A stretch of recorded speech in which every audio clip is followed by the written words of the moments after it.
Dios me le bendiga mucho. Amén. Espero que la paz del Señor esté con todos ustedes. Amén. Dios bendiga a los amigos que están por ahí en medio nuestro.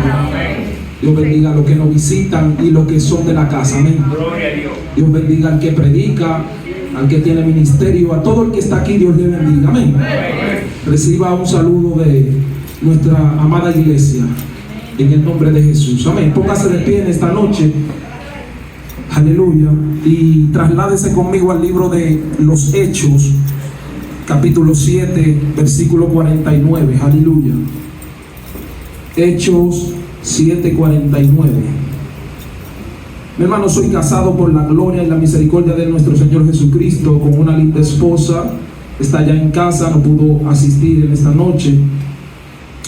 Y por la gloria del Señor estamos allí, y ella le envía un saludo también a cada uno de ustedes. ¿Ya lo tienen? Hechos 7:49. Con un amén doy inicio. Se lee en el nombre del Padre, del Hijo y del Espíritu Santo. Amén. Padre, Hijo y Espíritu Santo. Amén. El cielo es mi trono y la tierra el estrado de mis pies. ¿Qué casa me edificaréis? Dice el Señor. ¿O cuál es el lugar de mi reposo? ¿No hizo mi mano todas estas cosas? Dios añada bendición a su palabra. Amante Dios y Padre de la gloria, te adoramos, te bendecimos, te damos gracias. Gracias, Señor, por tu palabra, Dios mío. Gracias, Padre celestial, porque ellas no retornan vacías, sino que hacen, Dios mío, el trabajo que a ti te place, Señor.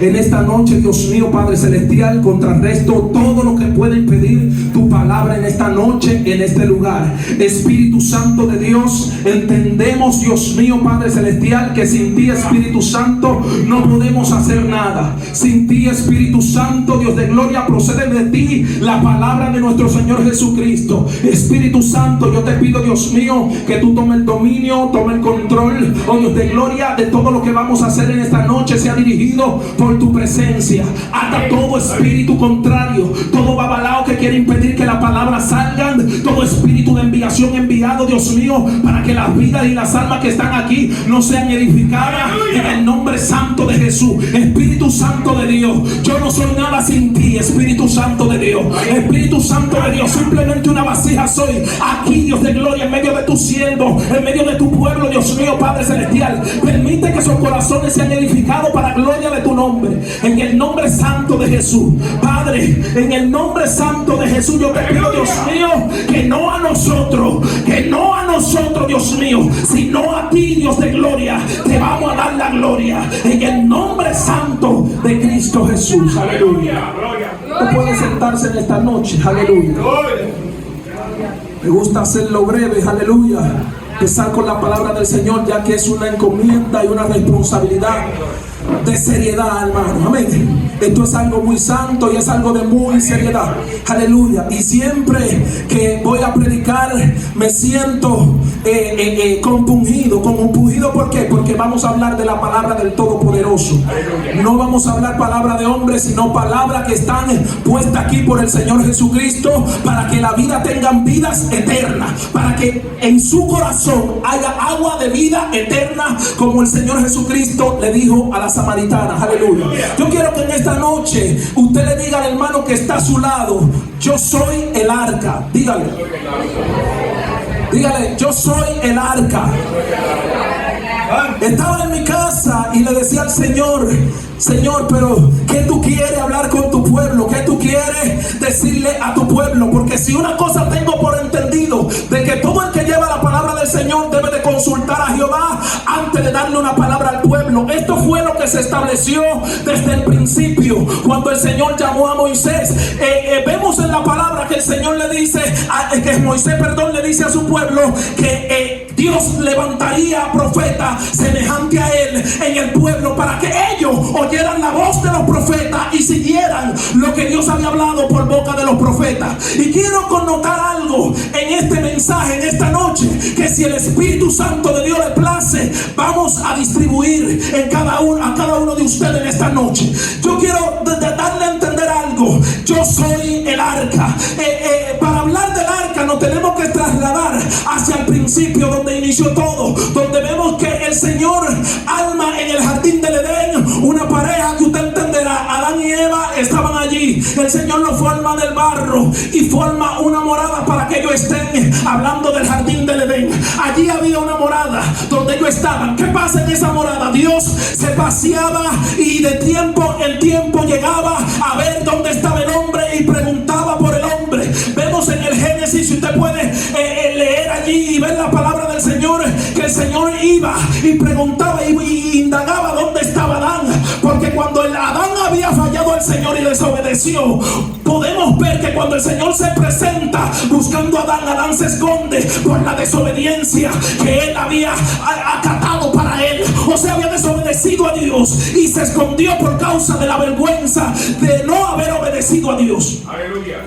Pero lo que yo quiero connotar en este escenario es que Dios se paseaba entre ellos para ver cómo iba el hombre, para ver cómo el hombre acataba la ley del Señor, lo que él le había dicho. Y quiero darte a entender en esta noche algo, porque cuando Dios le da leyes al hombre allí en el Edén, podemos ver que Dios tenía a estos dos seres humanos allí en una morada, la morada donde Dios estaba, la morada donde Dios le daba palabra a ellos y ellos vivían por la palabra del Señor.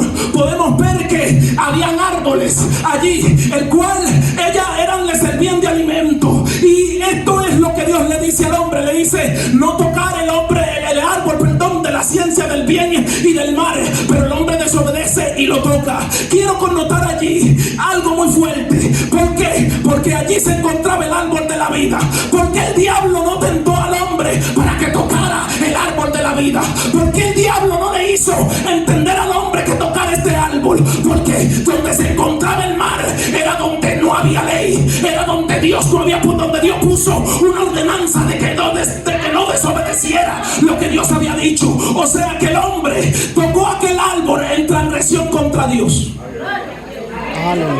Y podemos ver que una vez el hombre transgrede la ley del Señor en el Edén, es expulsado del Edén por la desobediencia. Y quiero connotar algo aquí. En el Edén había presencia de Dios. En el Edén Dios se paseaba.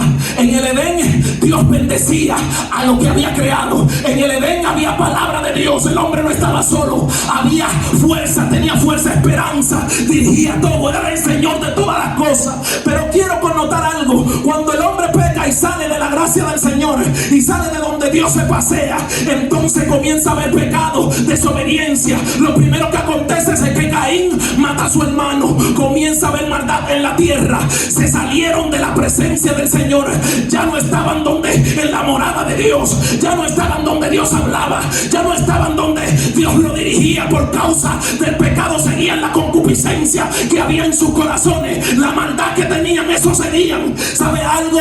Y yo puedo entender con este escenario que algo pasó muy fuerte, porque Dios vio que el hombre pecó y se salió de su gracia, que el hombre pecó y se salió de su amparo, de su fuerza. Y puedo ver cómo el Señor comienza a trazar un plan muy poderoso para que el hombre pueda volver a la presencia del Señor, para que el hombre pueda volver a agradar a Dios. Y puedo ver cómo comienza en el escenario. Nos trasladamos a cuando Dios llama a Moisés. Dice la Biblia que a la edad de 40 años Moisés se encuentra en un pleito con los hijos del pueblo del Señor.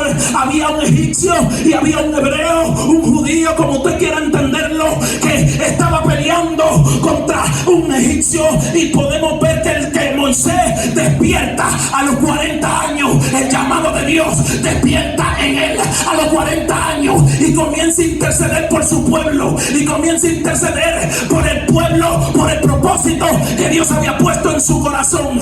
Y lo que me impacta es que cuando Moisés defiende al hombre que estaba azotando al hebreo, al egipcio que estaba golpeando al pueblo de Dios, entonces podemos ver que él lo defiende y mata a un egipcio para defender el pueblo de Dios. Se va en contra de que lo criaron, se va en contra de los que estaban con él, se va en contra del faraón, propósito de Dios. ¿Qué quiere decir esto? Que cuando Dios llega a tu vida, no importa lo que esté alrededor tuyo, no importa lo que pase, porque el mismo Jesús dijo que lo que no dejara en madre, lo que no dejara en padre, lo que no dejara en todo, no es digno de seguir a Jesucristo.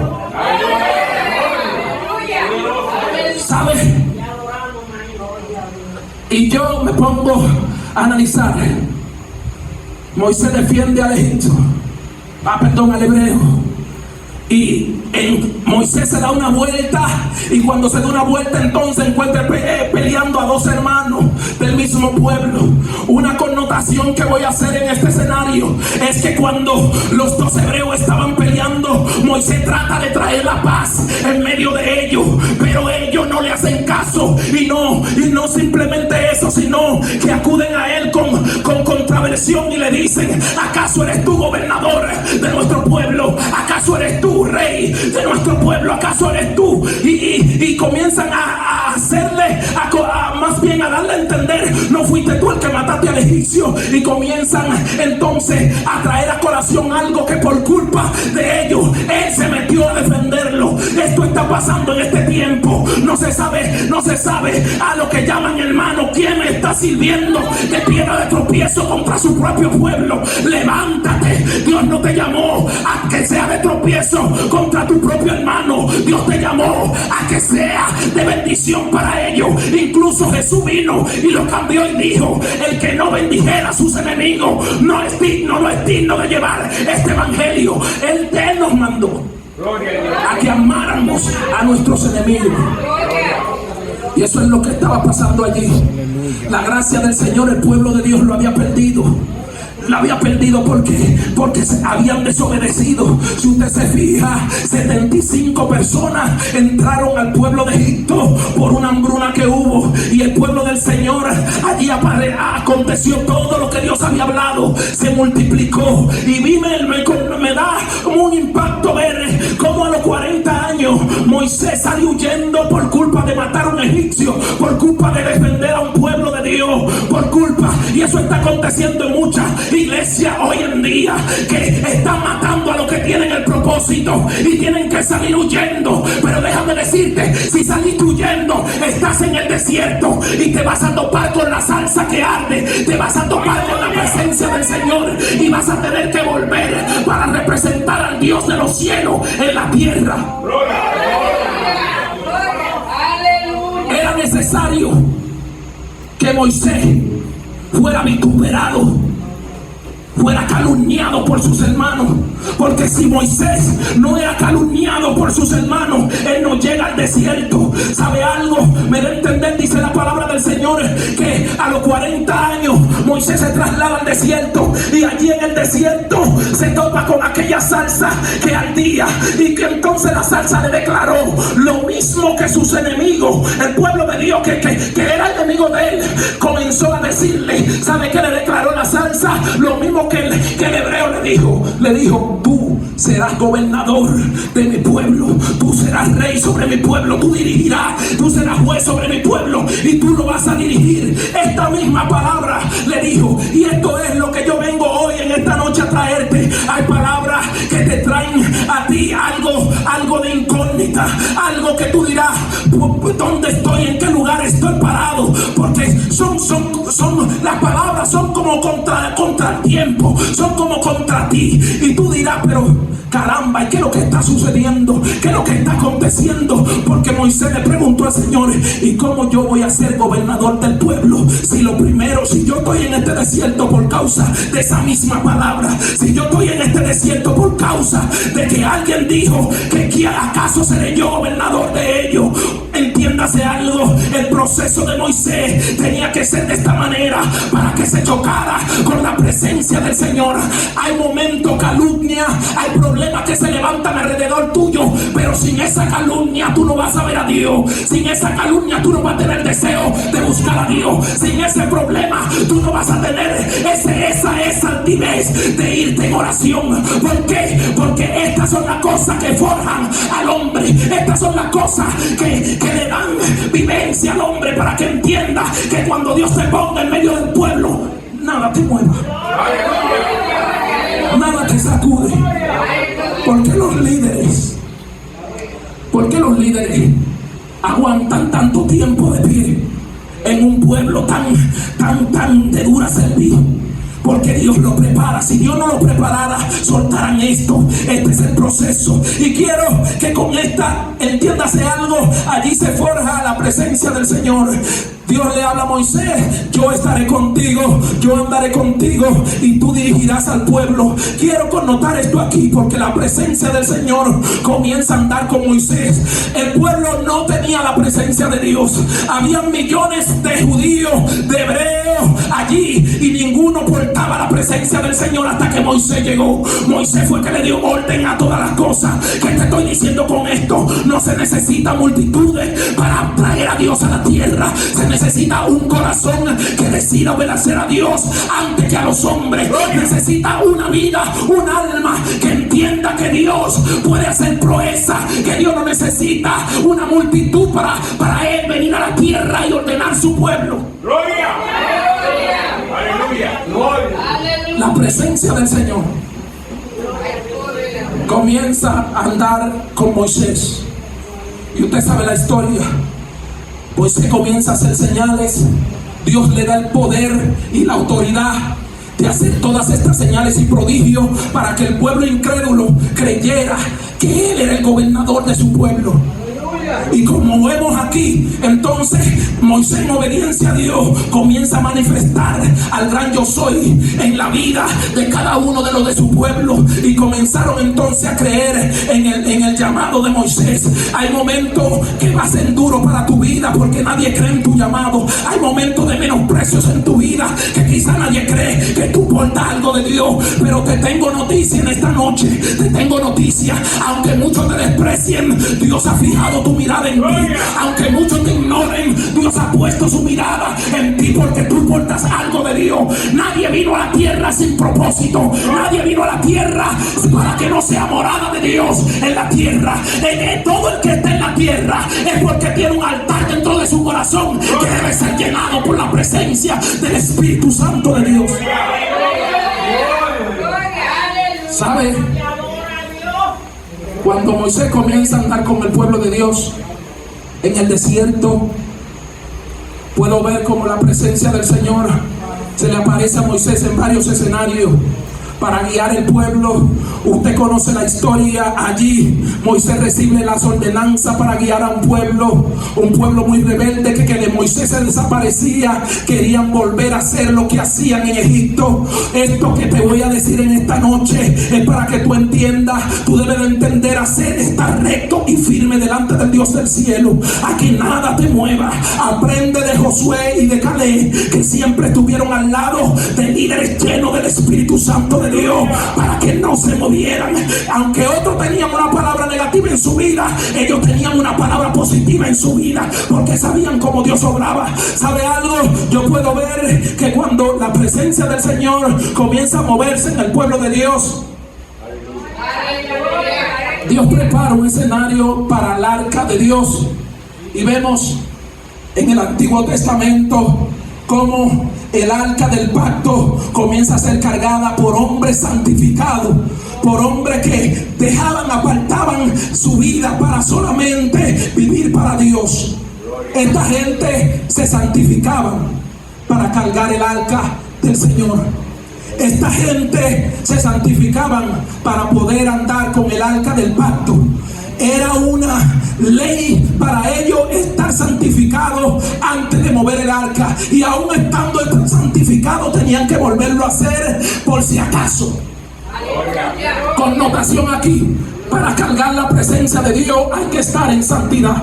Para vivir una vida santa, para tener la presencia de Dios hay que vivir una vida santa delante del Señor. ¿Sabe algo? Yo quiero hacer un hincapié aquí, porque los que cargaban el arca estaban santificados, eran escogidos para esto, y cuando llevaban el arca no acontecía nada, porque estaban santificados.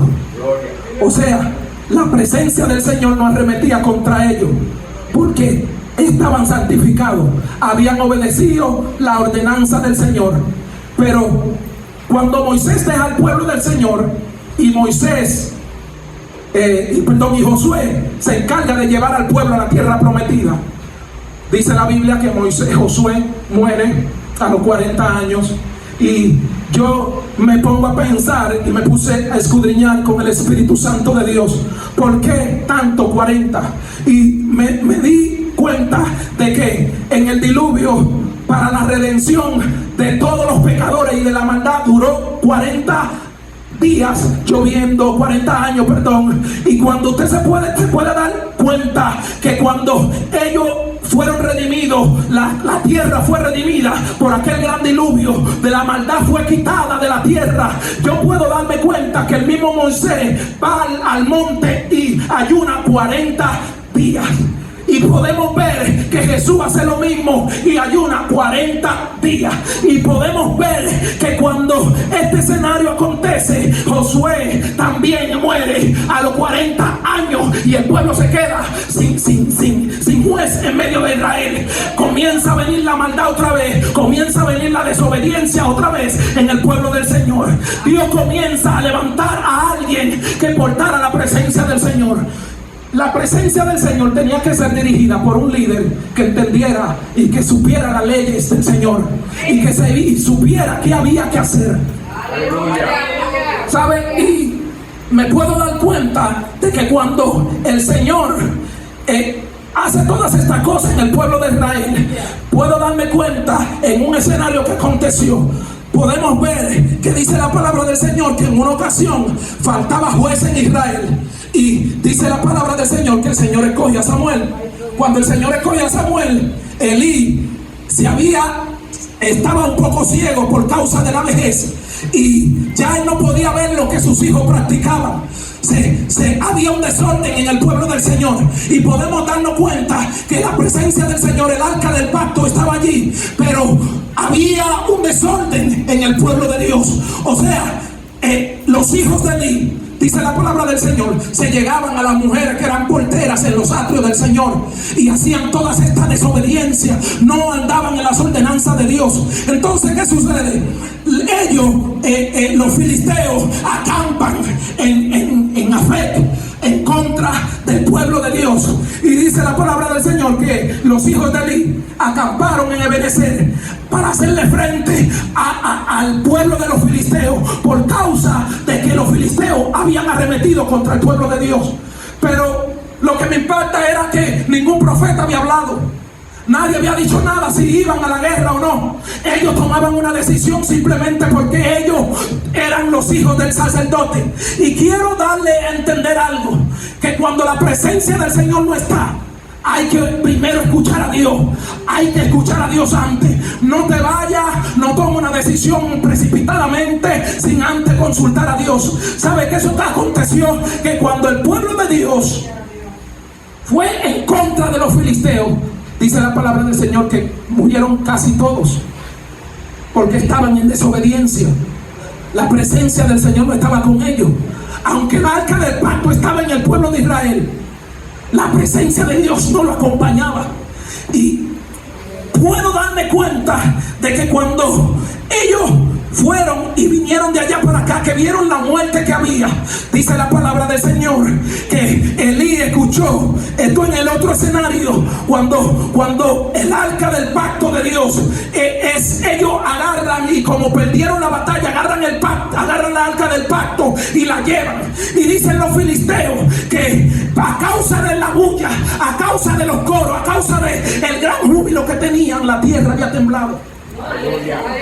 Esto no se trata de bulla. La tierra tembló a causa de la bulla que ellos profesaban, pero Dios no estaba con ellos. Usted podrá ver mucha bulla y mucho zapataleo, pero si la presencia del Señor no está, no hay defensa, no hay cobertura. ¿Sabe? Y yo pude entender algo aquí. Cuando ellos van a la guerra junto con el arca, ellos pierden la batalla y los dos hijos de Elí lo matan en medio de la batalla. ¿Por causa de la desobediencia, por no estar firme delante de Dios. Y podemos ver que dice la palabra del Señor que el arca del pacto, la presencia de Dios, donde estaba la presencia del Señor, o donde descendía la presencia del Señor, fue capturada por los enemigos del pueblo de Dios. Pero yo quiero connotar algo allí, que cuando la presencia del Señor, aunque tú no la tengas, ella sigue trabajando. Ella te necesita a ti para que tú cambies los que están a tu lado, para que tú puedas ser lleno y edificado por la presencia del Señor. Pero si tú no quieres, ella lo va a hacer con otro, hasta con los enemigos. Si Dios tiene que hacerlo, con eso lo hace. O sea que aquí no hay nene lindo. El que no hace la voluntad de Dios, el que no vive una vida fuera del pecado, el que no vive una vida separada para Dios, por más que quiera profesar la palabra del Señor, va a estar seco espiritualmente. ¿Por qué? Porque lo que llena a un hombre es la presencia del Señor. ¿Sabe algo? Y yo pude ver aquí que cuando el arca del Señor es capturada en manos enemigas, dice la palabra del Señor que ellos se la llevaron y la pusieron en medio del altar de Dagón. Y dice el Señor, dice la palabra del Señor, que el arca comenzó, o la presencia del Señor, sin necesitar a ningún israelita, sin necesitar a ningún judío, sin necesitar a nadie, comenzó a defenderse ella misma. Lo primero fue que decapitó a Dagón en el altar. Dice la palabra del Señor que hasta ahora, en el altar de Dagón nadie pisa el umbral, porque saben que Jehová pasó su mano por allí, porque saben que la presencia del Señor lo decapitó. ¿Sabe algo? Y pude ver que la presencia del Señor, cuando estuvo en aquel pueblo enemigo, dice la palabra del Señor que comenzaron a brotar enfermedades en ellos. Dice que tumores le salían. Dice que las ratas, los ratones, se llenaron la ciudad de ratones, de enfermedades. En aquellas ciudades habían 5 príncipes que pertenecían a la ciudad de los filisteos, y allí tuvieron ellos que devolver el arca de la presencia del Señor. Y no solamente eso, honrar la presencia de Dios para que las enfermedades y los tumores no lo matara, porque la presencia del Señor no necesita de nadie. ¿Sabe lo que está pasando? Que por su misericordia Él está aquí para salvarte. Él no te necesita, Él no te necesita. Él es Dios todopoderoso. Él es el Dios todopoderoso. El que lo necesita Él eres tú. Tú eres el que necesita a Dios. Aleluya. ¿Sabes? Y en lo que yo quiero referirme al tema de este mensaje, en que yo soy el arca, es que, fíjese algo, para seguir el arca del pacto, ellos llaman a todos los agoreros, a todos los adivinos, y entonces le preguntan qué hay que hacer para que este mal nos deje, para que este mal no venga en contra de nosotros. Una connotación para este tiempo, escuche bien y abra sus oídos. El que está destinado para portar el arca de Dios, para hacer arca en medio de la tierra, y no está en el lugar que debe de estar cuando está causa de problemas para otros. Por eso usted ve gente que en la familia nunca avanzan, nunca hay un desenvolvimiento, porque hay alguien en la familia que fue llamado, escogido para llevar la presencia del Señor y no está acatando la ley de Jehová. Usted ve que con muchas cosas le acontecen, pero no es normal. Lo que está faltando es que la presencia del Señor comience a venir a ti, para que tú puedas portar a Dios en medio de los tuyos. Gloria. ¿Sabe algo? Gracias, mamita. Aleluya, gloria a Dios. Canto oído. ¿Sabe? Este mensaje, desde que ella me dio este mensaje, me llamó, esta malicia, esta garganta pero yo soy de lo que, enfermo, no enfermo, con todo yo tengo que servir al Señor. Porque la palabra me dice a mí que si acaso le serviremos solamente en el bien, o que acaso cuando todo va bien. No, mi hermano, si usted está enfermo, alabe a Dios. Si usted tiene cualquier cosa, alabe a Dios. Que todas las cosas se van cuando usted alaba a Dios. Aleluya. ¿Sabe algo? Y yo me pude dar cuenta de que